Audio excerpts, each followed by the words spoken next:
জয়গুরু। শ্রী শ্রী ঠাকুরের শ্রীহস্তলিখিত সত্যানুসরণ থেকে পাঠ করছি। আজকের বিষয় নেতা। যে আগে ঝাঁপ দিয়েছে, আগে পথ দেখিয়েছে, সেই নেতা। নতুবা শুধু কথায় কি নেতা হওয়া যায়? আগে অন্যের জন্য যথা সর্বস্ব ঢেলে দাও, 10-এর পায়ে মাথা বিক্রয় করো, আর কারো দোষ বলে দোষ দেখা ভুলে যাও, সেবায় আত্মহারা হও, তবে নেতা, তবে দেশের হৃদয়, তবে দেশের রাজা। নতুবা ওসব কেবল মুখে মুখে হয় না।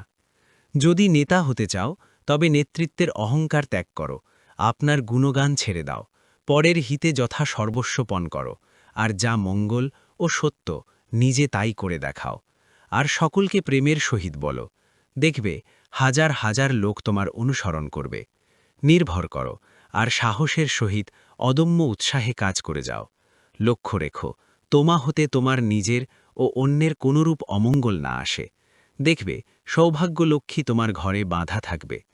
কথায় আছে বীরভোগ্যা বসুন্ধরা, তা ঠিক। বিশ্বাস, নির্ভরতা আর আত্মত্যাগ, এই 3টি বীরত্বের লক্ষণ। নেতা বিষয়ক আজকের সত্যানুসরণ পাঠ এখানেই শেষ হল। জয়গুরু।